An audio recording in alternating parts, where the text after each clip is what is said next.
우리가 살아가는 삶은 참 신비합니다. 왜 신비하냐 하면 실제로는 한 번도 본 적이 없는 것을 우리들은 추구하며 살아가고 있기 때문에 그렇습니다. 그게 뭐냐면 공의와 평화입니다. 그러니까 우리 사람들은요, 삶을 살아갈 때 늘 어떤 삶이 될 것을 바라며 살아가냐면 의로운 삶이 될 것을 바라며 살아갑니다. 그리고 어떤 삶을 누리기를 소원하며 살아가냐면 참 평화를 누리며 살아가기를 소원하며 살아갑니다. 그런데 이건 정말 우리가 정직하게 고백하면 고백하지 않을 수 없죠. 한 번도 우리들은 진정한 의를 본 적이 우리 삶의 현실에서 없습니다. 뭔가 대단히 의로워 보이는 사람도 조금 지나고 나서 보게 되면 그 속에서 불의가 발견되죠. 그래서 사실 이만큼 경험을 했다면 그건 없는 것 아닐까?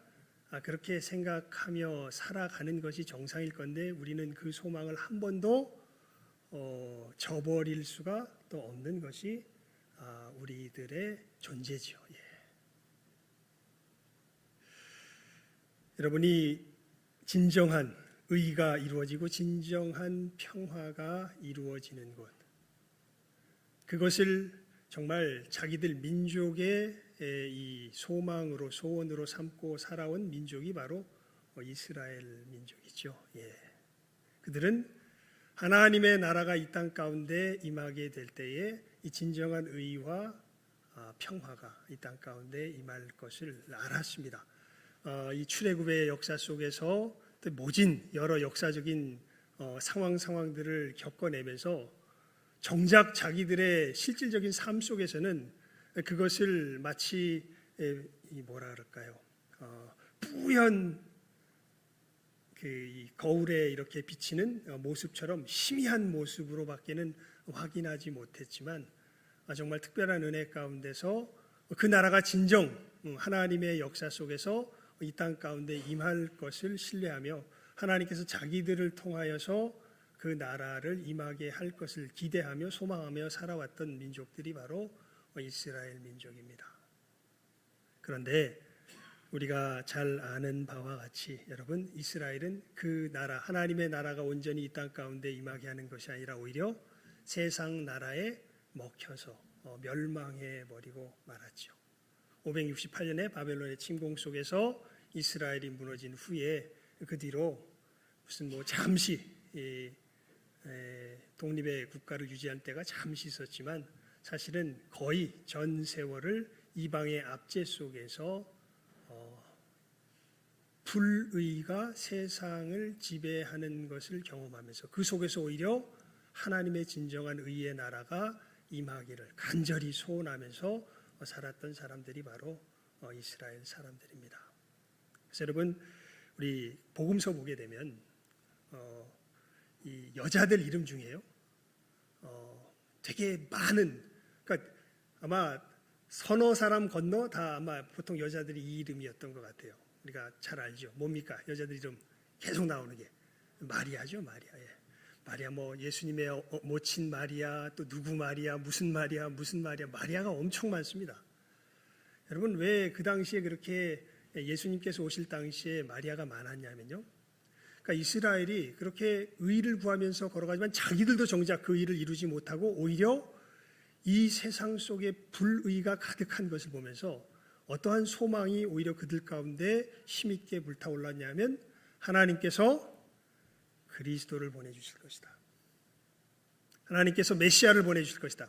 히브리 말로 하면 메시아, 이것은 이제 헬라 말로 번역하면 그리스도. 여러분, 우리 종교를 우리 한국에서 한국말로 뭐라고 부릅니까?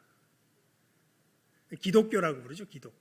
왜 기독교야? 기독이 뭐냐면 중국말로 그리스도를 뭐라 그러냐면 기독이라 그럽니다. 그러니까 메시아, 그리스도.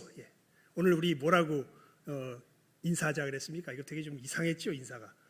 뭐라고 인사했죠? 예수님은 그리스도십니다. 예. 그리고 사실 마가복음에 보게 되면요, 예수님께서 친히 물어보시잖아요. 제자들한테 사람들이 나를 누구라 그러디? 뭐 여러 이야기를 합니다. 쭉 듣고서 선지자라 그러기도 하고요. 뭐 이 얘기 저 얘기 뭐 엘리야라 그러기도 하고요. 그래? 그럼 너희는 나를 누구라 하느냐? 이렇게 예수님께서 물어보셨을 때 마태복음은 되게 멋있는 표현이 나오죠. 주는 그리스도시요 살아계신 하나님의 아들이시니라 이렇게 돼 있는데 마가복음에 보게 되면요, 그냥 단순하게 베드로가 뭐라고 대답했다면 주는 그리스도십니다 이렇게 대답을 합니다. 그러니까 그 그리스도가 도대체 누구인가? 여러분, 초대교회에서 이 사람이 예수님을 믿는 사람이다, 예수의 사람이다 아니다라는 것은 그 사람이 무슨 고백 속에서 확인할 수 있으냐면 예수님이 누구시다, 그리스도시다라고 고백하느냐 고백하지 않느냐라는 것으로서 사실은 이 사람이 진짜 그리스도인인가 그리스도인이 아닌가 하는 것이 사실은 분별이 되었습니다. 그래서 예수님이 그리스도시다라는 이 신앙 고백은 굉장히 중요합니다. 그런데 우리는 이 예수님이 그리스도시다라는 것에 대해서 그리스도라는 말이 그냥 예수님을 표현하는 다른 한 단어에 불과하지 도대체 그리스도라는 단어에 어떤 의미가 담겨져 있는지를 잘 사실은 모르죠. 예. 그러면서 우리 다시 한번 우리 오늘 본문을 읽어볼까요? 2장 36절 말씀 우리 시작하면 읽습니다. 시작. 그런즉 이스라엘 온 집이 정령할지니 너희가 십자가에 못 박은 이 예수를 하나님이 주와 그리스도가 되게 하셨느니라 하니라. 예. 사도 베드로가 처음 설교하는 거예요. 처음 설교. 이스라엘 백성들에게 성령의 권능을 받고서 오순절 성령께서 강림하신 후에 이제 많은 사람들이 모여서 이 사도들에게서 무슨 얘기를 하나 들으려고 할 때 다른 얘기를 하는 것이 아니라 너희들이 십자가에 못 박아 죽인 이 예수를 하나님이 무엇과 무엇이 되게 하셨다? 주와 그리스도가 되게 하셨다. 예. 그게 이제 우리가 읽은 본문의 말씀이죠. 예. 여러분, 그래서 우리가 이 그리스도라는 말의 의미를 우리가 바르게 알아야 합니다. 우리의 신앙이 바른 신앙이 되려면요. 예. 그래서 이것은 좀 배경을 알아야 될 필요가 있죠. 그래서 제가 설명을 드리고 있는 것이죠. 이 죄와 악으로 물든 세상, 오히려 이스라엘도 이 죄와 악에 먹혀서 분명히 하나님의 나라는 의와 평화의 나라인데 하나님의 백성으로 부름받은 이스라엘이 그 의와 평화를 이 땅 가운데 펼쳐내지 못하고 오히려 우상 숭배에 빠져서 하나님의 진노 가운데 멸망하고 그리고 그들이 이방의 압제 속에서 살아가면서 오히려 알게 돼요. 뭘 알게 되냐면 정말 하나님께서 우리에게 경험하게 하셨던 그 나라야말로 진정한 의의 나라요, 진정한 평화의 나라구나. 그런데 그런 나라는 이 세상에 아예 없구나라는 것을 알게 됩니다. 압제를 받아서 살면 살수록 그것을 느끼게 되죠. 그러면서 소망을 갖게 됩니다. 이제 그런 그 소망에 대한 표현이 사실 우리가 선지서에 보면 자세히 나오죠. 이스라엘의 멸망을 굉장히 슬퍼하고 심판을 외치면서도 그 심판 너머에 하나님께서 다시금 이 땅 위에 진정한 하나님의 나라를 세울 그 소망을 선지자들은 계속해서 이야기하죠. 그리고 그 소망의 끝에는 하나님께서 보내실 이 소망을 이룰 그 대상이 있습니다. 그분이 바로 누구예요? 그리스도죠. 이 불의로, 폭력으로, 악으로 세상을 압제하고 있는 이 이방의 세상을 패배시키고 여러분 이스라엘이 이방의 압제를 받는 가운데요 이들의 마음에 가장 크게 대못이 박히는 일이 무엇이냐면 하나님의 전에서 제대로 예배를 드릴 수 없다는 겁니다.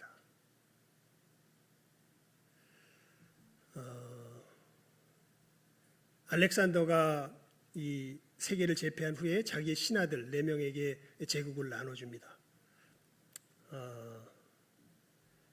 그 셀류코스 왕조라 그러죠. 그 사람들이 다스리던 그 4장군이 이렇게 다스리던 그 제국의 시대에 이스라엘이 그 중에 하나의 나라에 이제 복속이 돼서 살아갈 때에 막 하나님의 전에서 돼지 피를 드리면서 막 제사를 드리질 않나, 엉뚱한 우상을 세워놓질 않나 이러면서 정말 이스라엘의 대못을 받는 사건들이 여러 번 일어나고, 그것 때문에 이스라엘은 자기들을 괴롭히는 그 이방 민족들, 특별히 자기들의 예배를 제대로 드리지 못하게 하는 것이, 그런 일들이 벌어질 땐 목숨 걸고 자신 저항합니다. 그래서 이스라엘을 다스리는 그 이방 제국들이 그러니까 이방이 제국이 서면서 제일 골치 아프게 느꼈던 나라가 이스라엘이에요.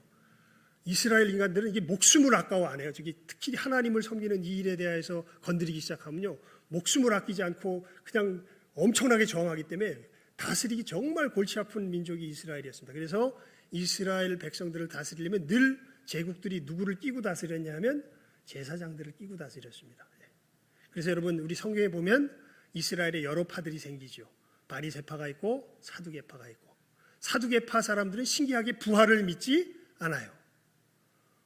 근데 사두개파의 대다수의 사람들이 누구냐 하면 대제사장들입니다. 왜 그런가 보니까 이 사람들이 그렇게 오랜 몇백 년의 세월 동안 이 제국의 어떤 이런 이 황제 제국의 힘을 입어가지고 권력의 맛을 본 거예요. 몇백 년 동안 권력의 맛을 보니까 권력의 맛이 너무 좋아. 그런데 하나님의 말씀이 좀 거슬려. 그래가지고 이 권력을 유지하면서 하나님의 말씀을 유지할 수 있는 어떤 그 내용을 나름대로 찾아보니까 딱 모세오경에 있는 그 내용만 인정하고 다른 것들을 부인해버리면은 그 가운데서 어느 정도 살 수 있을 것 같아요. 그래서 이 사람들은 하나님의 말씀을 굉장히 뭐라 그럴까요? 현실적으로 사실은 풀면서 이스라엘 백성들을 인도합니다. 그래서 그 당시 예수님께서 오실 당시에 이스라엘 백성들의 정신을 지도했던 사람들은 사두개파 사람들이 아니라 누구였을까요? 바리새파 사람들이 사실은 이스라엘 사람들의 정신을 지도하고, 이 사람들은 뭘 믿었던 사람들이에요? 부활을 믿었던 사람들이죠. 하여간 이 당시 이스라엘 백성들은요, 이 하나님께서 그리스도를, 메시아를 보내주셔서 이 메시아가 이 이방의 압제 속에서 우리를 건져내고 하나님의 성전을 재건하고, 그리고 하나님의 이 공의와 평화를 이 이방 세계까지 임하게 할 어마어마한 능력의 사람을 하나님께서 보내실 것이다 라는 그러한 소망이 가득했었고, 그래서 그 메시아를 네가 낳아라 라는 의미에서 자기 딸 낳으면 많은 사람들이 딸 이름을 뭐로 지은 거예요? 마리아라고 지은 거예요. 그래서 예수님 당시에 메시아를 기다리는 메시아에 대한 소망이 굉장히 강렬했다는 것을 우리가 그 상황을 보면 알 수 있어요. 여러분, 그런데 예수님께서 진정한 메시아 되신, 그리스도 되신 예수님께서 오셔서 보여주신 것이, 그러니까 예수님께서 처음 등장하셨을 때는 굉장한 센세이션을 일으켰죠. 아마 가장 절정에 올랐던 때가 언제냐 하면 오병이어의 기적을 일으키셨을 때일 겁니다. 그때 보면 이스라엘 이 사람들이 예수님을 막 정말 개미떼라 그래야 될까요? 어마어마한 무리들이 예수님을 쫓아다닙니다. 광야에서까지 예수님을 쫓아다닙니다. 그래서 예수님께서 보시다가 야, 저들 이대로 돌려보내면 저 사람들 가다가 큰일 나겠다. 이스라엘 가보니까 알겠더라고요. 야, 광야 그거 있을 때가 못 됩니다. 한 몇십 분 정도 이렇게 그냥 살짝 걸어보는데, 우리들 적응 안 된 사람들은 거기서 한두 시간만 있으면 그 탈진해서 어떻게 되겠더라고요. 거기에 막 2, 3일씩 예수님 쫓아다니다가 이제 돌려보내려고 하니까 예수님께서 야, 저들 먹이지 않고 보내면 큰일 나겠다 해가지고 놀랍게도 보리떡 5개와 물고기 2마리로 수많은 사람들을 먹이시죠. 여러분, 그 상황을 딱 이스라엘 백성들이 경험하고 나서 누구를 생각하냐 하면 모세를 생각합니다. 모세가 그랬죠. 후에 하나님이 나와 같은 선지자를 하나 보낼 터인데 너희는 그의 말을 지키라. 여러분, 모세 하면 이스라엘 백성들이 제일 뚜렷하게 생각하는 모세의 시그니처가 뭡니까? 광야에서 뭘 먹인 거예요? 만나를 먹인 거 아닙니까? 근데 예수님께서 광야에서 이스라엘 백성들을 보리떡 5개와 물고기 2마리로 먹이십니다. 그 모세는 이스라엘 백성을 애굽의 압제에서 건져내가지고 하나님의 땅 가나안으로 인도해낸 사람 아닙니까? 이 사실을 딱 보는 순간 이스라엘 백성들이 다 눈이 돌아가지고 예수님을 뭐로 세우려고 그래요? 요한복음 6장에 보면 나오죠. 예수님을 왕으로 세우려고 합니다. 그러니까 예수님께서, 그냥 제가 찾지 말자 그랬으니까 그냥 읽어드릴게요. 요한복음에 보면 6장에 보면 이렇게 말씀하세요. 예수님을 이 왕으로 세우려고 그러니까 예수님께서 이 사람들을 다 흩어서 다 보내버리시고 혼자 기도하러 산에 올라가셨다가 몰래 바다를 걸어서 저 건너편으로 가십니다. 그러니까 이스라엘 백성들이 그냥 이 배를 구해가지고 예수님을 눈이 벌게 가지고 찾아서 바다 건너편까지 와가지고 이제 예수님을 찾아서 예수님을 왕으로 세우려고 그러죠. 그런 이스라엘 백성들의 모습을 보면서 예수님께서 이렇게 말씀하세요. 예수께서 대답하여 가라사대 내가 진실로 진실로 너희에게 이르노니 너희가 나를 찾는 것은 표적을 본 까닭이 아니요 떡을 먹고 배부른 까닭이로다. 썩는 양식을 위하여 일하지 말고 영생하도록 있는 양식을 위하여 하라. 이 양식은 인자가 너희에게 주리니 인자는 아버지 하나님의 인치신 자니라. 여러분, 지금 이스라엘 백성들이 예수님 찾은 것이 떡 하나 더 먹자고 찾은 게 아니죠. 상황을 보면 예수님을 뭘로 세우려고 찾는 거예요? 임금으로 세우려고 찾는 겁니다. 어떤 임금으로? 이 아까 이야기했던 그 메시아의 모습을 예수님께 본 거죠. 이방의 압제에서 우리를 구원해내고 하나님을 온전히 섬기게 하며 하나님의 공의와 평화를 이 땅 가운데 펼쳐낼 그분이야말로, 이분이야말로 그분이다 생각하고 예수님을 붙들어다가 예수님을 왕으로 세워서 모세가 우리를 애굽에서 그렇게 구원해서 그 역사를 이뤘던 것처럼 이분이 그 일을 이루어 주시도록 예수님을 찾았더니 예수님께서 뭐라 그러십니까? 너희들 나를 그런 이유로 찾지 마라. 한마디로 말하면 이스라엘 백성들은 예수님을 정치적 메시아로 생각하며 세우려고 합니다. 그러니까 이스라엘 사람들이 생각할 수 있는 그 메시아상은 그거밖에 없죠. 그래서 나중에 예수님의 그 끝의 모습을 보면요, 이 예수님이 이스라엘 백성들에게 메시아일 수가 없어요. 왜냐하면 여러분, 이방에게 결정적인 승리를 얻는 것이 아니라 결국 그러다가 이방인의 손에 의해서 어떻게 돼요? 죽임을 당하죠. 예수님께서. 그리고 성전을 재건하는 것이 아니라 기껏 성전에 가가지고 성전을 다 엉클어뜨려버리고 사실은 이것을 뭐 해라? 헐어라. 내가 사흘 만에 다시 짓겠다. 이렇게 말씀하시죠.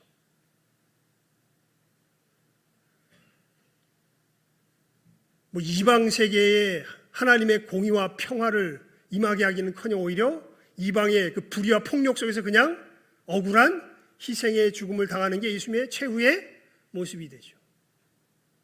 이스라엘 백성들의 눈에는 예수님은 그 최후의 모습을 볼 때 이스라엘 백성들의 눈에는 예수님이 뭐일 수가 없어요? 메시아일 그리스도일 수가 없어요. 그래서 여러분, 예수님의 제자들도 예수님께서 십자가에 죽으신 후에는 다 어떻게 했습니까? 이제 다 엠마오로 가는 제자들이 그렇게 얘기하는 거예요. 이제 다 끝났다. 우리 다 돌아가자. 이렇게 이야기하는 것이 예수님의 제자들의 모습 아니었습니까? 그 예수님께서 예루살렘 올라가실 때 야고보와 요한의 이 부탁 기억하세요? 예수님 예루살렘에 올라가셔서 위에 앉으시면 하나는 주의 어디에? 우편에, 하나는 좌편에 앉게 해주세요. 이렇게 이야기하잖아요. 그러니까 예수님께서 성경에는 안 나왔는데 아마 웃으셨을 것 같아요. 너희가 구하는 것을 너희가 알지 못한다. 너희가 나의 마시는 잔을 마실 수 있겠냐? 그러니까 그냥 뭣도 모르고 얘기하죠. 마실 수 있습니다. 그러니까 예수님께서 또 웃으셨을 것 같아요. 그래, 너희가 마시기는 마실 텐데 내 좌우편에 앉을 것은 그건 내가 정할 것이 아니라 하나님께서 정하신 사람이 앉게 될 거다. 이렇게 말씀하시죠. 그러면서 유명한 말씀하시죠. 이 땅의 나라는 섬김을 받는 자가 큰 자예요, 섬기는 자가 큰 자예요? 섬김을 받는 자가 큰 자인데 내 나라에서는 섬김을 받는 자가 아니라 도리어 누가 큰 자다? 섬기는 자가 큰 자다. 인자에 온 것은 섬김을 받으려 함이 아니라 도리어 섬기려 하고 자기 목숨을 많은 사람들의 대속물로 주려 합니다. 예수님께서 그렇게 말씀하시죠.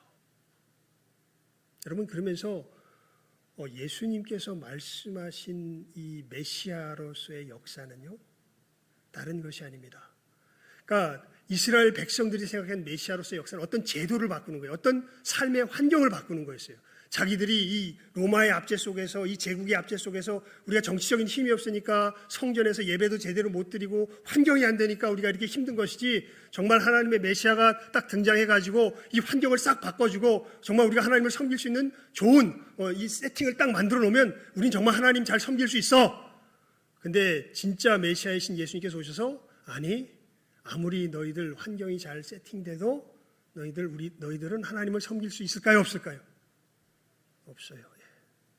왜냐하면 우리가 하나님을 못 섬기는 이유는 어떤 정치적 제도나 환경의 문제가 아니에요. 우리 존재 자체가 어떻게 되어 있는 거예요? 부패해 있는 거예요.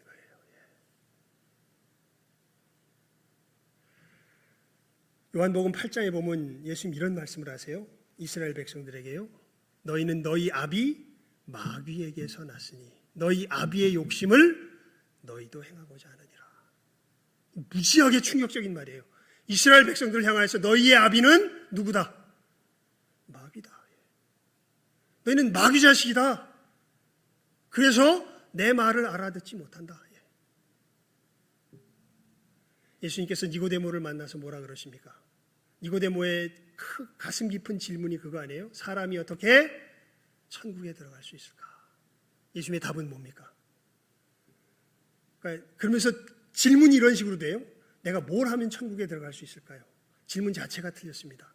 뭘 해서 들어갈 수 있는 것이 천국이 아닙니다. 사람이, 그래서 예수님의 답은 그거죠. 다시 태어나지 아니하면. 이걸 좀 더 헬라말 자체의 의미를 살려서 번역을 해보면요, 위로부터 태어나지 아니하면, 거듭나지 아니하면 천국에 들어갈 수 없다. 우리 존재 자체가 악입니다. 죄에 부패하여 있습니다. 그저 단순히 이 악이 표현된 어떤 시스템 자체를 잠깐 변형시키는 것이 아니라 이 악 자체를 소멸하러 오신 분이 누구세요? 예수님이세요. 메시아로서 그 역사를 놀랍게도 이스라엘 백성들은 전혀 상상할 수 없고, 그것 때문에 예수님을 메시아로 여기지 않았는데 이 악 자체를 소멸하는 역사를 예수님께서 어디에서 이루십니까? 십자가의 죽으심과 부활하심 가운데 우리의 이 악 자체를 소멸하는 역사를 이루시죠. 그걸 어떻게 이루십니까? 이게 참 신비한 부분이에요. 그러니까 성경이 말해서 우리가 이것을 그냥 아는 거지, 이게 어떻게 그렇게 됐는지 우리 느낌조차 없는 부분입니다. 여러분, 예수님께서 어떻게 우리들에게 있는 이 악을 제하시냐면요, 예수님이 예수님의 사람을 자기 몸으로 만드세요. 어떻게 하셨는지는 모르겠는데 언제 하셨는지는 성경을 보면 짐작할 수 있을 것 같아요. 예수님께서 세례 요한에게 세례를 받으실 때 하시는 것 같습니다. 세례 요한이 예수님 나오시는 걸 보면서 이렇게 이야기하죠. 보라, 세상 죄를 지고 가는 하나님의 어린 양이로다. 그러면서 세례 요한이 예수님께 극구 만류하잖아요. 예수님, 당신이 저에게 세례를 주셔야지 어떻게 당신이 나에게 세례를 받습니까? 왜냐하면 세례 요한의 세례를 받는 사람들은 반드시 뭘 해야 되냐면 자기의 죄를 고백해야 돼요. 그러니까 예수님께서 세례 요한에게 세례를 받으신다는 것은 예수님이 뭘 고백하셨다는 거예요. 죄를 예수님 죄가 없으시잖아요. 근데 어떻게 예수님이 죄를 고백하세요? 예수님이 우리를 자기 몸이 되게 하신 거죠. 그래서 교회는 예수의 뭐예요? 몸이죠. 그래서 우리 죄가 누구 죄가 된 거예요? 예수님 죄가 된 거예요. 여러분, 하나님은 공의의 하나님이셔서요, 하나님의 의와 평화가 임하게 하려면 죄인은 반드시 뭘 받아야 돼요? 심판을 받아야 돼요. 그건 아들이라고 해도 변함이 없습니다. 그러니까 우리가 하나님의 백성으로 하나님께로 다시 돌아가려면 우리가 저지른 죄에 대한 대가를 반드시 치러야 돼요. 근데 진짜 하나님 앞에서 대가를 치르고 하나님께로 돌아갈 존재가 없습니다. 그래서 하나님께서 예수님을 보내주셨고, 예수님께서 인간이 되셔서 우리를 자기 몸으로 삼으셔가지고 우리 죄를 자기 죄가 되게 하셔서 우리가 치루어야 할 죄값을 누가 치르신 거예요? 예수님께서 치르셨어요. 그리고 사흘 만에 다시 뭐 하십니까? 부활하십니다. 그러니까 여러분, 이 부분은 잠깐 우리 말씀을 통해서 우리가 알 필요가 있습니다. 하나님께 버림받은 영혼들의 특징은 뭐 그것이 천사가 됐건 어떤 영혼이 됐건요, 지옥에 들어가는 영혼들은 다 하나같이 슬피 울며 이를 갑니다. 무슨 얘기냐면요, 회개하는 존재가 없어요. 자기가 잘못했다는 걸 인정하는 존재가 없어요. 여러분, 그래서 진짜 그리스도인의 특징이 뭐냐면요, 뭐 할 줄 아는 거예요. 회개할 줄 아는 거예요. 자기가 잘못하면 잘못한 걸 뭐 할 줄 아는 거예요. 인정할 줄 아는 거예요. 잘못해놓고 인정할 줄을 몰라요. 그것은 딱 어디의 특징입니까? 지옥의 특징입니다. 하나님 앞에 버림받고서요, 거기에 들어가 있는 모든 존재들은요, 다 아이고 내가 잘못했지, 이런 영혼 하나도 없어요. 다 뭐하고 있습니까? 슬피 울며 이를 갈고 있습니다. 오직 누구만이, 예수님만이 하나님께 완전하게 버림받은 그 속에서도 하나님을 원망하는 것이 아니라 누구를 바라고 계세요? 하나님을 바라고 계세요. 예수님 마지막 돌아가실 때 하신 말씀이 뭔지 아십니까? 아버지여, 나의 영혼을 당신의 손에 의탁하나이다. 그 바로 전에 다 이루었다 말씀하시죠. 그러니까 여러분, 그렇게 예수님께서는 우리의 죄값을 다 치르시고 부활하심으로, 그러니까 예수님의 이 존재와 우리가 하나 되게 하신 거예요. 그게 예수님과 우리의 연합입니다. 우리와 연합하심으로 우리의 죄값을 다 치르시고, 예수님이 부활하심으로 그 예수님의 그 의가 누구의 의가 되게 하시며 우리의 의가 되게 하셔서 우리에게서 아예 뭐를 없애버리신 거예요. 이 죄와 악을 없애버리신 거예요. 진정한 구원은, 진정한 메시아는 단순히 어떤 체계 자체를 바꾸는 자가 아니라 우리 속에 있는 이 악 자체를 뭐하는 자예요? 없애는 자예요. 그래서 진정한 성전은 사람이 만들어낸 건물이 아니라 이렇게 예수님의 구원을 받아서 함께 예수님의 몸된 사람들의 뭐가? 공동체가 예수님의 진정한 공동체고, 하나님이 거하시는 진정한 성전이고, 여러분, 그 예수님의 몸된 공동체의 사람들이 이 땅 위에 무엇을 임하게 할까요? 진짜 하나님이 펼쳐가시는 하나님의 공의와 하나님의 평화, 또 한 걸음 더 나아가서 하나님의 구원이 임하게 하는 그 역사를 이루어가지요. 그러니까 이스라엘이 생각하던 메시아와 예수님께서 보여주신 메시아는 질이 달라요. 이 사람들은 정치적 메시아를 생각했는데 예수님은 영적인 메시아입니다. 그런 점에서 보면요. 그리고 그리스도인들은 이 그리스도 되심을, 예수님께서 이 역사를 이루셨음을 자기의 믿음으로 뭐하는 사람들이에요? 고백하는 사람들이에요. 그래서 이 얘기라고 말씀을 맺겠습니다. 이 2세기에 보면요, 재밌는 기록이 하나 있어요. 그게 뭐냐면 이 루시안이라고 하는 풍자, 그러니까 세상을 좀 비웃듯이 풍자하는 사람이죠. 풍자 작가가 있었는데요. 이 사람이 자기 책, 페레그린의 죽음이라는 책이 있나 봐요. 그 책에 그리스도인들을 바라보면서 되게 조롱하면서 쓴 말이에요. 이 그리스도인들, 그러니까 조롱하면서 쓴 말이기 때문에 그 당시에 그리스도인들이 어떻게 사회 속에서 비쳤는지가 어떻게 보면 오히려 그대로 나오는 거죠. 뭐라고 이렇게 그리스도인들을 조롱했냐면요, 이렇게 조롱합니다. 이들 오도된 무리들은, 제가 주보에 적어놨어요. 그래서 여러분들 보시라고.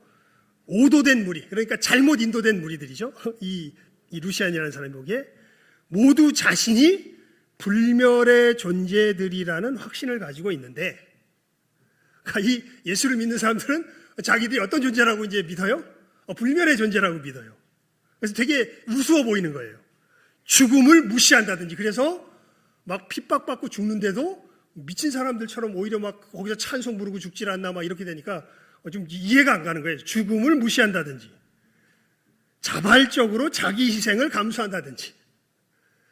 좀 바보들이에요. 자발적으로 자기 희생을 감수합니다. 하는 행태를 보인다. 그래서 행태를 보인다 이렇게 씁니다.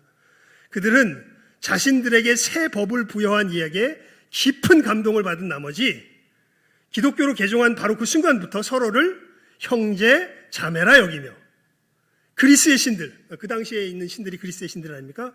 그리스의 신들을 부인하고 십자가에 못 박힌 그 현자를 숭배하며 그의 법에 따라 살아간다.